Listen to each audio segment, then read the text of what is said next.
Good morning, guys. Good morning, gals. How are we today? Everybody good? Yes. Yes? Everybody happy? Yes? Good morning. My name is Tracy Frazier. I'm going to be doing a presentation on material facts in North Carolina. And it should be interesting because material facts are different from state to state, right? And we're all from various states. So I know we're heavy in North Carolina in this conference, right? But it should be interesting discussion. So before we get started though, tell me something good, y'all. It's 2022, January. Tell me something good that's happened to you so far this year. Anybody want to volunteer? What's happened good? John? I got installed as president for Missouri Realtors. Awesome, John. President of Missouri Realtors. Way to go, John. Thank you for sharing. Anybody else want to share? I'm still teaching. Still teaching. All right, Dr. Sam, still teaching. They haven't kicked me out yet. Yes, Deb. Yeah, got to come to the summit and see some friends I hadn't seen in way too long. Awesome, Deb. Thank you. Got to come to the summit. January in Kansas City. I'm a little chilly still, y'all, because I'm North Carolina, so. My son got a job. Awesome. Elizabeth's son got a job. That's always good. All the parents would, 15 and a half, almost 16. Oh, okay, good deal. Starting early. Thanks, Yeah. Elizabeth. Anybody else? Yes, Steve. I've always taught pre-license and post-license, but not live CE courses, and I started that in January, and already it's been a great product that we've been back in the room. I don't know why I hadn't done it sooner, so Good. it's been good for the company. Good, thanks, Steve. I appreciate that. I started teaching live again as well. Just finished my first pre-live class a couple of weeks ago, so it was nice to be back in the classroom. Anybody who's teaching live? Besides, a lot of us are teaching live, yeah. Or anybody teaching combo? Some live, some synchronous. Good, good deal. Well, thanks, guys. I appreciate all that. So, as we said, we're going to talk about material facts in North Carolina. What we're going to learn today is we're going to define what is a material fact. What is a material fact? We're going to talk about the various categories of material facts in North Carolina. There's several categories. We're also going to talk about the difference between omission and misrepresentation when it comes to material facts. And then finally, we're going to talk about the responsibilities around disclosure between brokers and between sellers. So responsibilities around those disclosure items. All right, so the overall definition of a material fact. Let's think about that. Anybody want to take a guess? What do we mean when we say material fact as it relates to real estate? Something of importance. Something of importance. I mean, that's just simply stated. Something of importance. So if the buyer was aware of something, they would alter or affect their decisions. The same for the seller. Right. Something of importance. Very good. Did everybody hear Alec? Something of importance. Something that will keep a buyer from buying, keep a seller from selling. Are you all with me? Make sense? Overall broad definition.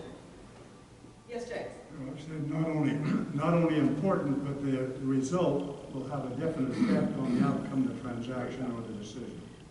Right, James, good. Definite outcome on the decision process, right? Very good, thank you. So that's what we have. Any fact that could affect a reasonable person's decision to buy, sell, lease is considered a material fact. Okay? So let's set the stage, though. We've talked the overall definition. Let's set the stage going forward of the responsibilities, because in North Carolina, it's quite interesting because the responsibilities of disclosure of material fact is quite different for brokers and for sellers. And we'll understand the differences as we go forward.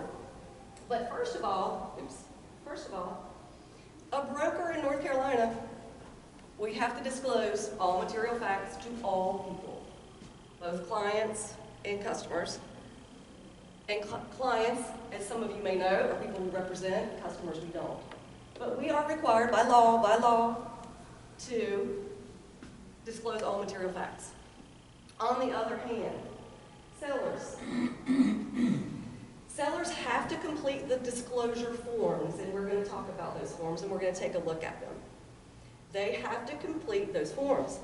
They're required by law. However, guess what they can say?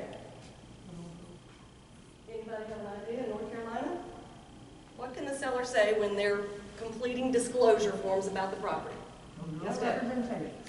Deb says no representation. I plead the fifth, right? And on our property disclosure forms, as you'll see, they ask the seller about the property condition. Do you know of anything wrong with the roof? Do you know of anything wrong with the plumbing? Do you know anything wrong with the electrical, right? And the seller in North Carolina can say yes, no representation, right? So the ironic thing is, in North Carolina, the sellers are required to complete the form, but they're not required to disclose, right? How many of y'all think that's kind of ironic? Wow. Yes? Anybody think that's crazy? Or is it just me? Right? Questions? Do you have questions? No, I think that's ironic. Yeah. It is ironic. So, okay, so we said that material facts are broken down into basically 4 categories. And those 4 categories in North Carolina are things about the property itself. That's an easy one, right? Things about the property itself. What would we think? Things about the property itself. Roof leaks. Roof leaks. Right, thank you, Steve. Roof leaks. Basement. Kim says water in the basement. If you have basements. We have basements. We have lots of basements. Thanks, Kim. Yes. Anything else? Mold. Mold. Good. Thank you, Elizabeth. So yes, things about the property itself. That's an easy one. The second category is going to be facts that are external to the property, outside of the house, outside of the home, right? Things like that still affect the value of the property, or could potentially affect the desirability of the property.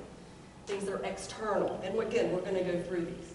The third thing is category, I should say, things that are particularly important to your client. Things that are important. What's important to your buyer? And we're going to go through these again. And then finally, things that might affect the party's ability to close or to perform on the property, right? Perform the contract, close the deal. Are y'all with me on that? Yes. All 4 categories make sense so far? Yes. Good. Any questions? So we said this a moment ago. We talked about some examples. What are some other examples? Things that might affect the, things that are related specifically to the property. We said mold. We said flooding in the crawl space, water in the crawl space, right? Anything else we can think of? Methamphetamine? Yeah, meth house. We're going to talk about meth houses. Yeah, thank you for that, Steve. Yes, Dr. Sam. I once appraised a house that had mushrooms growing out of the bathroom wall. Lovely. It gives a whole new meaning, Dr. Sam, to shrooms, right? Mushrooms.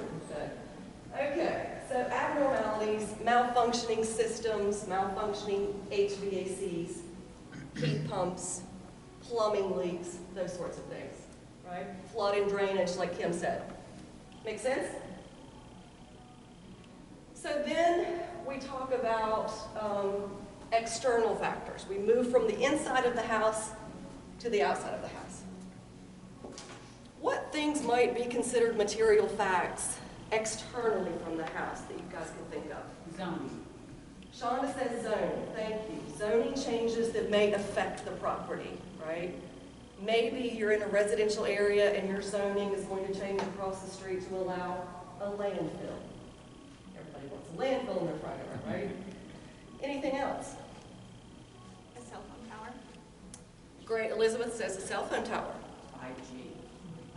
Yeah. Shonda says 5G. And in North Carolina, they're doing this 5G. Has anybody heard about this 5G thing in North Carolina that's going to affect the airport traffic? Have y'all heard that? It's kind of interesting. So yeah, great. Widening of a road, right? You're losing some of your yard, your backyard, because the road's being widened. Things like that. Make sense?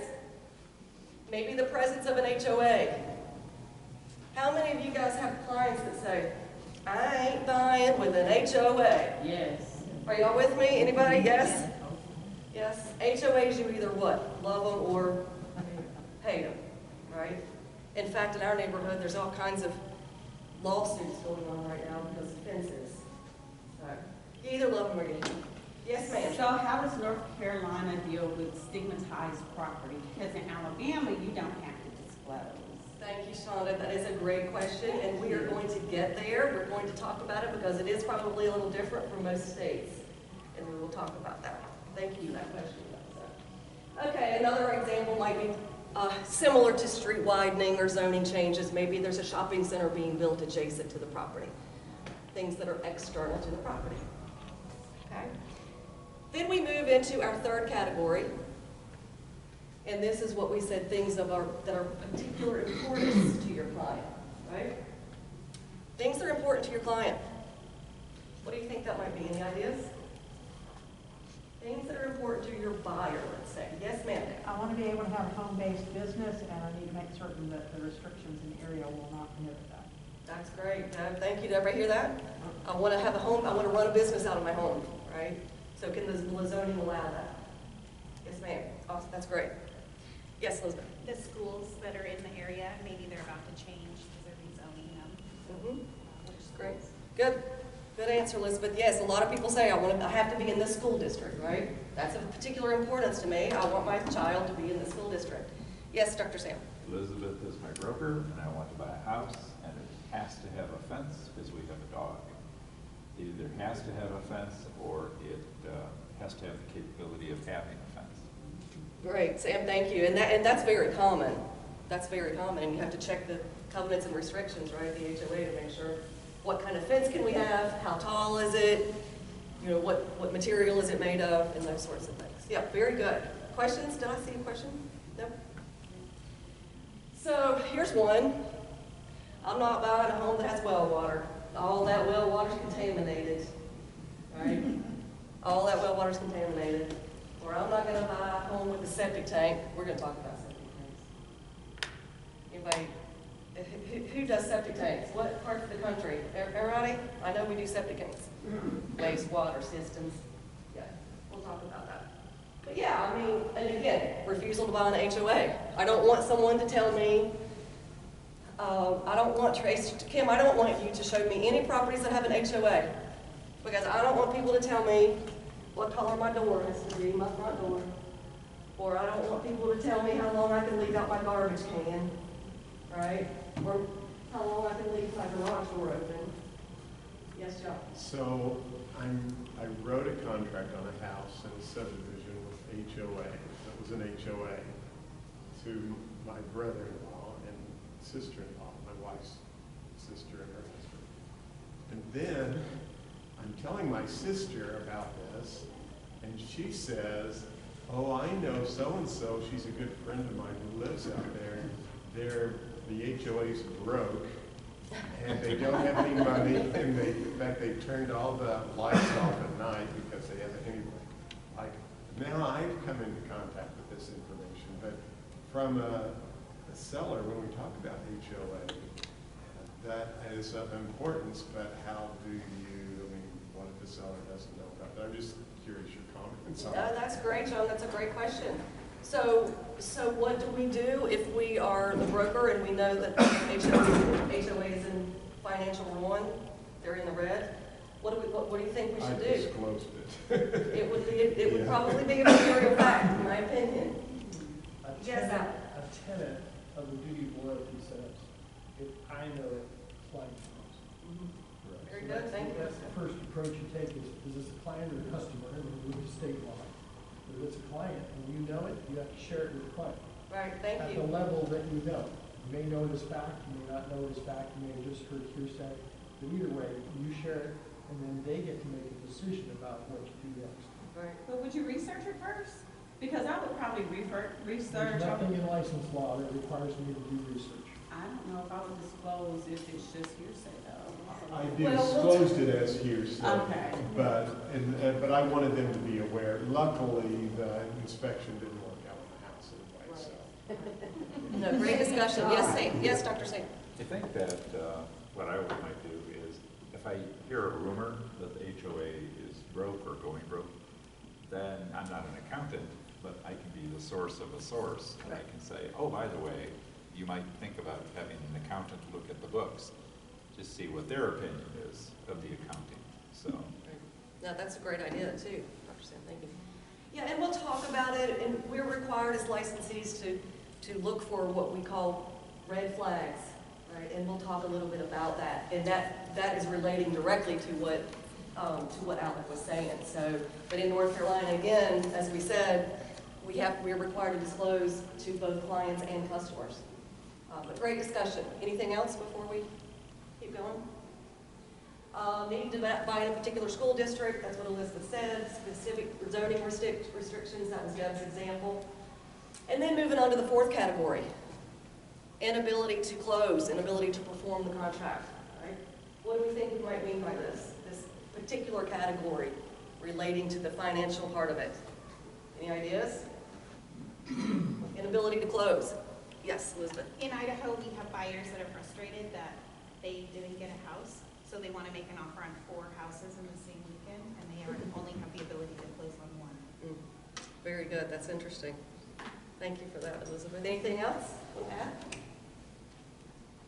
So if a buyer can't get a loan, if a buyer cannot get a loan, that would be considered a material fact. Doesn't appraise. Yes, The ma'am. seller has deferments, and they didn't understand how that money was being put on the back end. So now their payoff is more than what the property is worth, and they don't have the money to bring it to closing. There you go. That's a great example, Shonda. Great example. Yeah. Yes, ma'am. That takes forever. This is kind of a funky one, but it made national news about a decade ago. We had a community called Lake Chesterfield, and properties that back to the lake, and we use the term lake very loosely, a retaining pond that has a walking trail. And in a 72-hour period, the lake drained. There was construction a few miles away, and there was an underground spring, and it was just dead fish. And there were 17 properties that were for sale and or backing to the lake that were under contract that were no longer able to close. Oh, wow. And that's about as crazy as you get. But yeah, everyone involved was lawyers, and it took a while to figure out. There's water in the lake again, but That's weird things happen, financing or otherwise, that, you know, the crazy stuff in real estate. Oh, yeah. Something new every day. Thanks for sharing. Yes, Sean. Yeah, so I had a situation, well, same brother-in-law and sister-in-law. You gotta love family. And they move a lot too. I'm grateful for that, but it's always Right. like, oh gosh, no, I gotta. But so they had a contract on a house to close, and we wrote it contingent upon closing.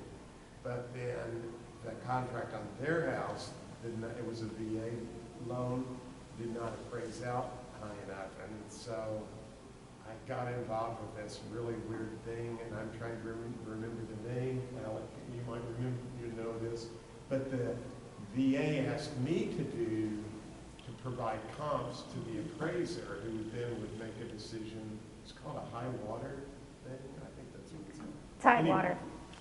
What Tidewater? Tidewater, yeah. Tidewater. Anyway, you know, there was an inability to close because their loan was approved, they were good to go, and then in the midnight hour, we found out that their House deal didn't was appraise. not. Yeah. And so all of those in Missouri, we have contingent upon closing, contingent upon selling your home. It really gets very complicated. Right. Well, and that's funny because that's one of the things that, you know, there's a lot of people, are y'all with me? There's a lot of people who have to sell their house before they buy. If they have to sell their house before they buy in North Carolina, that is considered a material fact. And then finally, foreclosure, obviously. Inability to close because foreclosure proceedings have begun, right? Foreclosure proceedings have already begun. That's when it becomes a material fact in North Carolina, once that foreclosure has been filed. Okay? Any questions on any of these categories so far? Questions, comments, concerns? Okay, nothing? Here's a few items, and this goes back to maybe what Shonda was asking a while ago. A few items that have been deemed material fact in North Carolina. Synthetic stucco. Anybody in here dealt with synthetic stucco? Yes, Kathy? Personal house, $7,500 for the cellar and stucco repair. $7,500. Thanks, Kathy. Yeah, that's a hard one. Anybody It else? looked beautiful. Yeah. And I sold a house. It was probably one of my first waterfront houses. I'm north of Charlotte, Lake Norman, if anybody's heard of it. I know my North Carolina people have. It's a beautiful lake, getting very crowded. But I sold my first waterfront house 17 years ago, and it was synthetic stucco. And we negotiated money because he was going to take the synthetic stucco off and put real stucco on or brick or whatever he was going to do. So we negotiated that, and we got some money for it, and then it was a second home for him, and he has second homes, third homes, four or five. He never hardly comes to this home. But he calls me about 6 months ago and says, I think I'm finally ready to sell it. And can you go look at it? And I said, well, sure, I'll go look at it. And did you ever take that stucco, replace that synthetic stucco? Nah, I never did. 17 years later, I go up there, and guys and gals, it was terrible. The water intrusion around all the windows, around all the doors, stuff coming through the ceiling. And this was what could have been a probably $1 million home. I mean, when we bought it, it was probably maybe 6, 7, but I mean, obviously prices have gone through the roof. But it would have been $1 million home. And I had to call him, I took pictures, and I had to call him and say, buddy, your house is ruined. We should have replaced the synthetic stucco. So long story short, I don't know what he's going to do with it. But I couldn't list it in that current state. But pretty crazy. To ruin $1 million house, by not replacing the stucco. So pretty sad, Polyethylene pipes, anybody dealt with that? Polyethylene pipes, yes? What is a polybutylene pipe?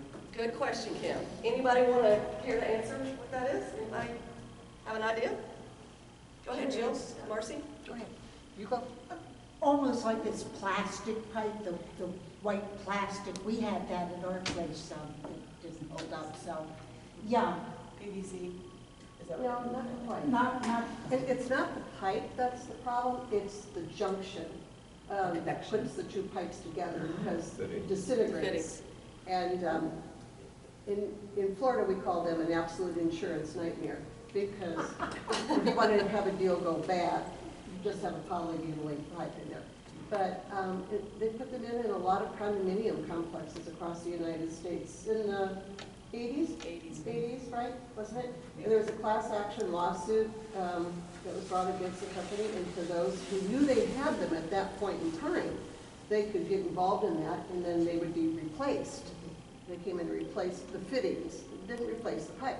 Well, some people are still out there thinking that because the pipe is still there, it's a bad thing, and so it's causing lots of disruption in many sales. That's one of the things that makes the sale go away. Oh, absolutely. Thank you for that, Marcy. And if I might add, from my understanding, the erosion takes place from the inside out. Mm-hmm. So you don't know. It's happening. You don't know that it's happening until it's too late, right? It's already leaked. There's one neighborhood that I sell in around the lake, and the whole entire neighborhood had polyethylene pipes. And one of my clients was an engineer for Duke Power. And of course, that created a nightmare when he found out the polybutylene pipes. So he literally, and it was on a slab, guys. Oh, It was on a slab.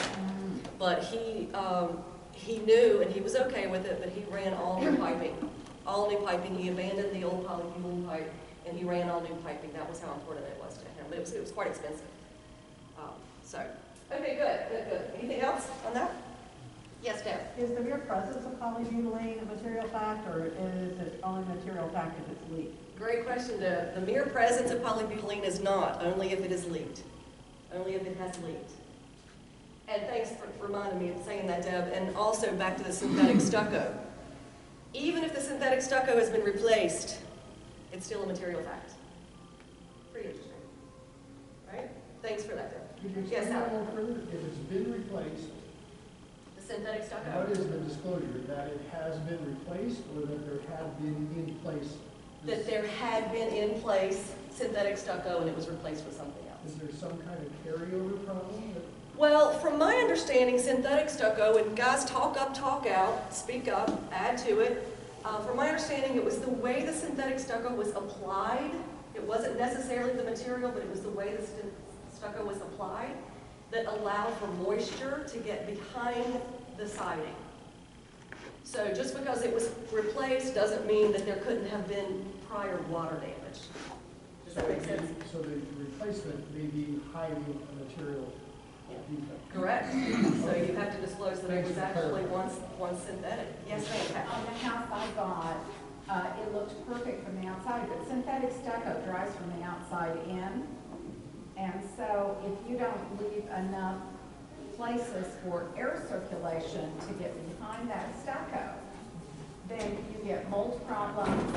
In the case of the house I bought, it had rotted structural beams on the side of the house that all had to be ripped out just from wood rot because it was wet and it didn't dry out. Back behind, So- yeah. Right, so it's an application, and the builders didn't want to pay for licensed stucco people to put it on, so they had their painters or their whoever put it on, and they weren't putting it on the way the manufacturer said it should be put on. The application of it. Yep. Thank you, Kathy, for that. Yes, Ellen? And it was interesting you're bringing that topic up, because we had that conversation on our way here in the car, and Bob, who just walked in, shared a story about a builder that put up the stucco. 15 years later, it's called out by a home inspector. The builder was called, and remember, 15 years later, and the builder went over to argue that he had bought the best stucco there is to put on that house. And to borrow from Bob's story, with the home inspector there, he said, punch a hole in it. Here, there's a screwdriver, punch a hole. And then, they punched the hole and water came out. Yeah, And wow. they punched 2 more holes and water came out. And here's the better part of the story, that the builder said, I'll take care of it. And he spent, what was it, Bob? $100,000 in materials, and the builder threw in the labor for free. Wow. 15 years later. Yeah. That is pretty remarkable. I want that builder. Thank you, Alan, for sharing that, Bob. Thank you. That's pretty remarkable. I don't know that any of the builders around where we are would ever do anything like that. That's pretty amazing. Thank you for that. Thank you. All right, somebody said to Steve. There's his meth house. There's Steve's meth house. Declared material in North Carolina. The only reason why I know anything about meth houses is because of Breaking Bad. Are y'all with me? Yay! The only reason why I know anything about meth houses or why it's dangerous, right? But yeah, here's a good one. Number of bedrooms on the septic permit. So we said in North Carolina, in a lot of these states, we have septic tanks, right? In North Carolina, we are required as a licensee, if the property is on a septic, we are required to pull the septic permit to find out what the permit was for originally. So those of you who might not remember, the number of bedrooms on the permit is all that we can advertise in North Carolina. If the permit for that original permit for that septic tank, for that home, said 4 bedrooms, we can only advertise it in 4 bedrooms even though it might have 6. If that permit says it's a 3-bedroom, that's all we can advertise it as. We cannot advertise it. How many of y'all think this happens? Steve, do you mind role playing with me for a second? You don't have to get up. Okay. Steve, I know that you love this house, and I know you've hired me to come sell it. But you told me that it was a 4-bedroom house, Steve. But by law, we're required to pull the septic permit to see how many bedrooms that permit was issued for when they originally did the percolation test, right? The soil suitability test. And Steve, I know you're telling me it's a 5-bedroom house, but Steve, here's the permit. It only says 3. It only says 3. So Steve, I know that you bought it. It's a 5-bedroom house. Are y'all with me on this, right? Can you imagine your client? I bought it as a 5-bedroom house, and I've been using it for 5 bedrooms. I appreciate that, Steve, but we cannot count those other 2 bedrooms. In North Carolina, we are required to count only the number of bedrooms that's on the septic permit. Yes, ma'am. Can you disclose that it has 5 bedrooms and they're not part of the septic permit, like you would an egress window bedroom? Like this is a 3-bedroom house, but there's 5 bedrooms in storage. great question, Elizabeth. Yes. Her question is, can you say in your listing, the permit is for you can only say it has 3 bedrooms when it asks you how many bedrooms, how many baths. But you can put in your remarks additional 2 rooms being used as bedrooms. But permit was only for X number of bedrooms. Make sense? Mm-hmm. Did that answer your question? Yep. Does that make sense, everybody? What are bedrooms on egress? What are bedrooms on each? Egress. Oh, if it's a basement bedroom and it doesn't have a window or the fire, it has to be a certain height and width and height off the ground so that a fireman can get in and out with his pack on. And a child could get out of the bedroom without assistance. Thank you. Ingress and egress. Somebody else had a question. Thank you for. Yes. I mean, John and I live in like, near. And I'm thinking, permit for septic, good luck finding that. Do you run into that in practicality standpoint that? Great question, Kim. Absolutely. Yeah, we don't have to issue how many bedrooms it's approved for. The problem we have with septics in our area is if it's under 3 acres, then you have to have an engineer's percolation test and drawings. Interesting. And so when we're selling properties, homes that have less than 3 acres, I always have to disclose that to my buyers because that can be very, very expensive, $25,000. Interesting. It's so interesting from state to state, isn't it? So, but to answer your question, Kim, yes, there are times when the septic permit cannot be located. I mean, how many of y'all think the homeowners, they have no clue. They have no clue, right? So it's up to us to investigate that. And that we go to the county, the health department, and try to find the permit. There are homes that the county does not have record. There's a lot of old homes on Lake Norman as well. Old farmhouses before the river was flooded to make the lake. And we just simply have to do what? We have to disclose the fact that no permit was found, right? Yeah, so. Yes, Dr. Sam. An interesting episode of Love It or List It that we shot in North Carolina. And this specific issue came up, and it ate into Hillary's remodeling budget because I forgot the specifics, but the house was permitted for like 3 bedrooms, but the house really had 4. And Hillary's all over herself. Oh my God, part of my budget now has to go to expanding the septic system.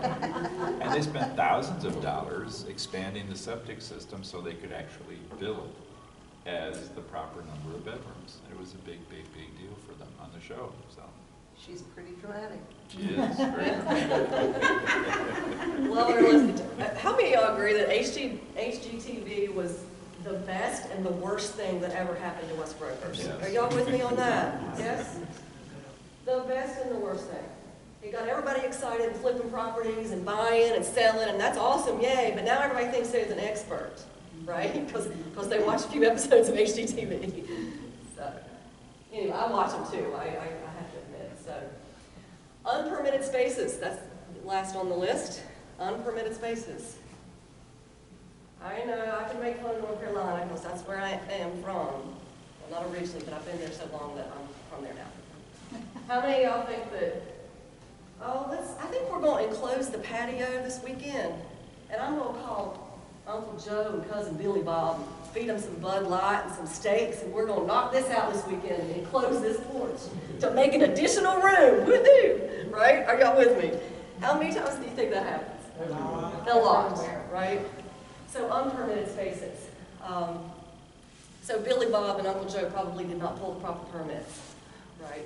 So unpermitted spaces can create all kinds of issues, from insurance liabilities all the way down, right? So that's another item that's deemed material in North Carolina, and as we'll talk about those red flags, that's one of the things as a broker that we're going to need to look for, unpermitted spaces, as we're walking through the property. Or we're walking through a seller's home preparing to list the property. Make sense? Questions on any of that? Yes, Deb? Well, what do you do if you find out that this house you're about on the list that they've added on, 500 unpermitted square feet, now what do you do? Yeah, great question, Deb. What do you guys think? I mean, we're talking about disclosure. What do you guys think? Yes, Alan? That's material. In my communities, I'm in Ohio, and all over Ohio, we have zoning codes and such, and it could be a problem for the owner of the property if the city entity comes by, says that's an unpermitted, you must remove it. That can be a problem. And we usually see those mostly when people try to convert a single-family home into duplex or something like that. That's oftentimes what we see, and that can be unpermitted as well. Absolutely. So in my view, that becomes a disclosure. Absolutely. Well, by the way, when I buy this house, just so you know, that porch was done by Uncle Billy Bob, and we did not pull a permit on it. I'm just telling you, Thank you, Alan. To answer your question, Deb, we would need to disclose that. If we find that there's an unpermitted space in our listing, we would have to disclose that it's unpermitted. And there could be all kinds of repercussions, not only insurance problems, but maybe back taxes. If the county finds out that you have an additional 500 square feet, right? You may be responsible for paying back taxes on that additional 500 square feet.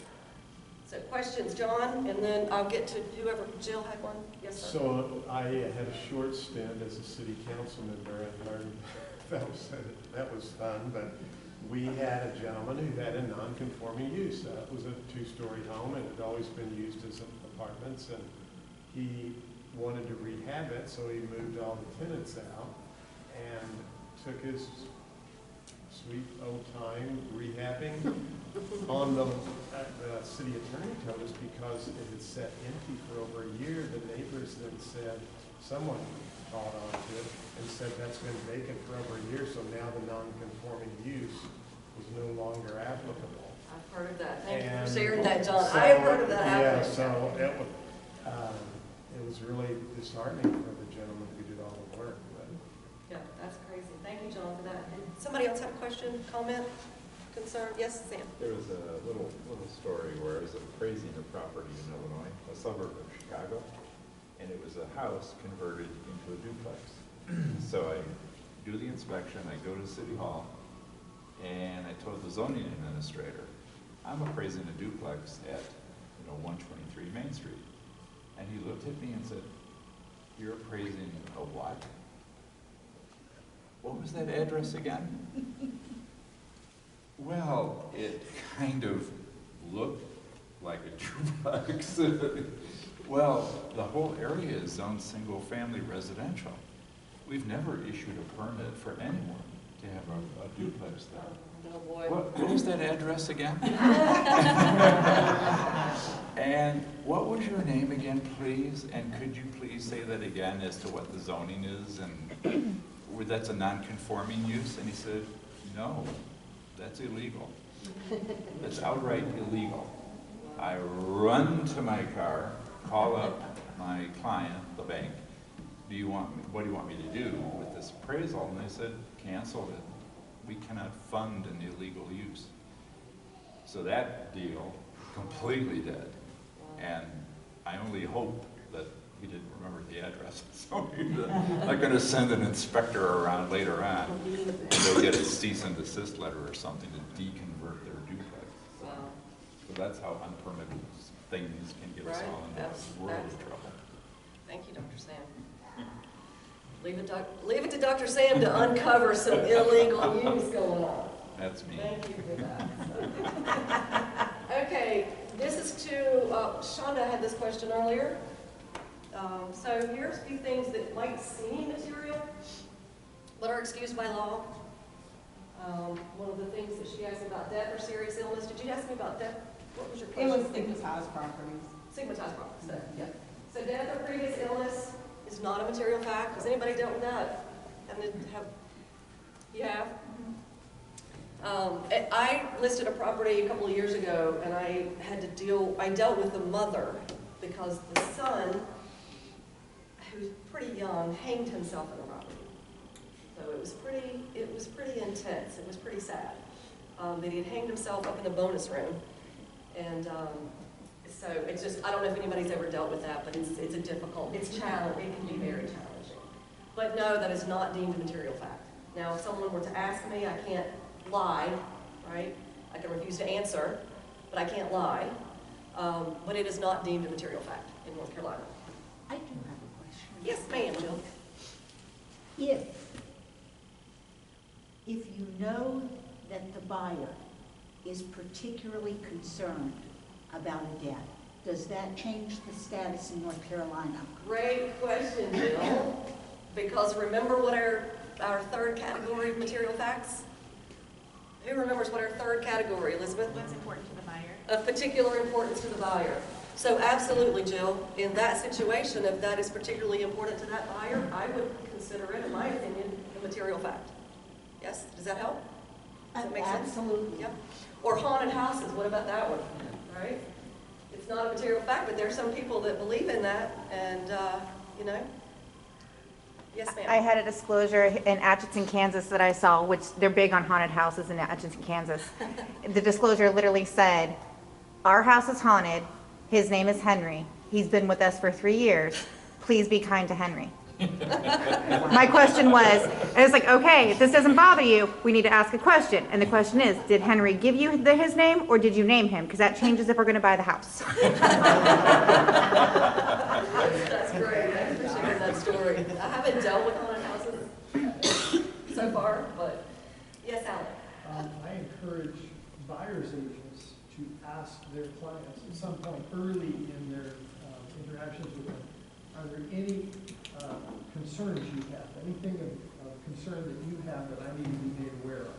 And typically, the buyer might say, well, like, what do you need? And those are the kinds of questions you might want to throw out.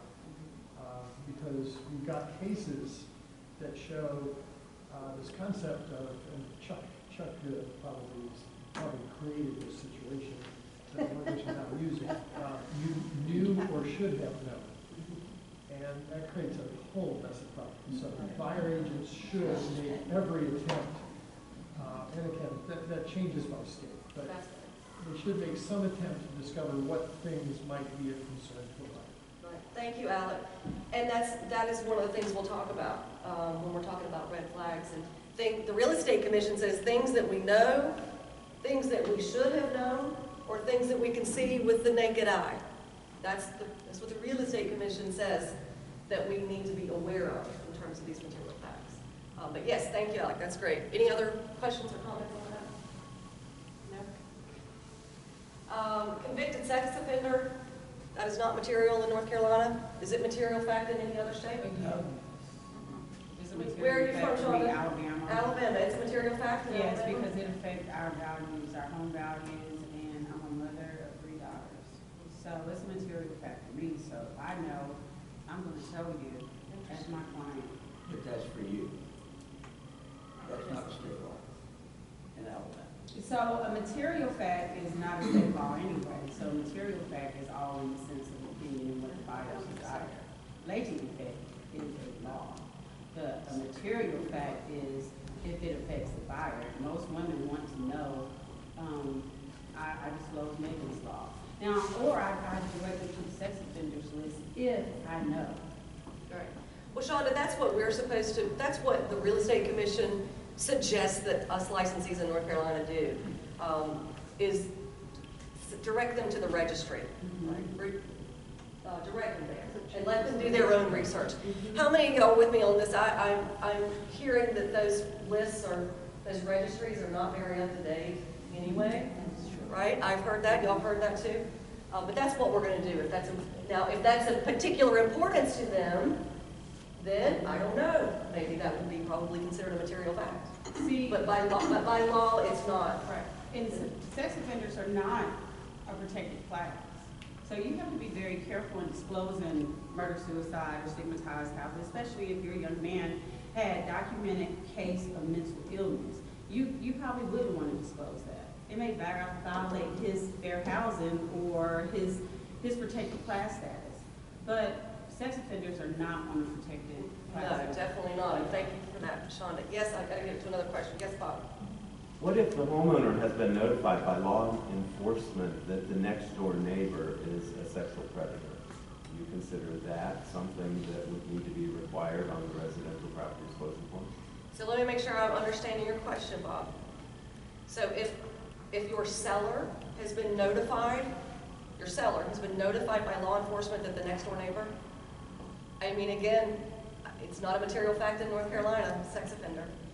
In Ohio, we have no material fact, okay, there is no state law, okay, about what is or isn't, so it's up to the homeowner and the broker to determine whether it is or is not a material fact. And most of our attorneys are saying it should be disclosed by the homeowner under other as a material fact in the sale of the property. Well, on our property disclosure, which if we have time, we'll look at our property disclosure form, if time allows. But there's not a place on our property disclosure for that, because again, in North Carolina, it's not deemed material. So, anyway, good questions, good comments. Any other comments or thoughts? So let's practice our little 4 categories, our 4 main categories of material fact. So take out your pen and paper in front of you, and just go through here, these 5 items, and take a minute, and just do a mismatch here, and put your letter A, B, C, D, E under which category of material facts these might belong to. And then we'll look at our answers and see how we do.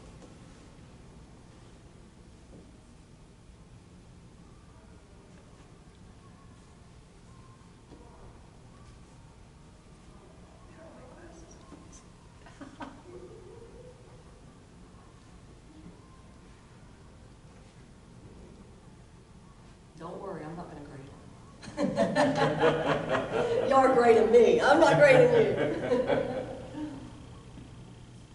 Is there one answer for each, or can multiple ones be in the? One answer for each. Elizabeth says one answer.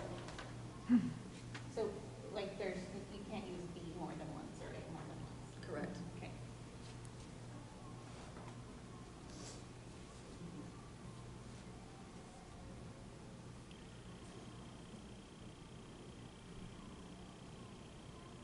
You want to see how we did? Everybody ready? Good. Good to go? Okay, buyer won't buy a home with previous smoker. What do we have for that? What do we get? D, particular importance, right? D. Electrical system is malfunctioning. Facts about the property itself. A, good deal. Seller is behind on mortgage payments. C. What do we got? We got some E's, we got some C's. I love it. It's like one of those tricky pre-licensing test questions. That's going to be E. E. Just because they're behind on the mortgage payments doesn't mean that they're in a foreclosure proceeding. You told us that. Tricky one, right? Seller is in a foreclosure proceeding.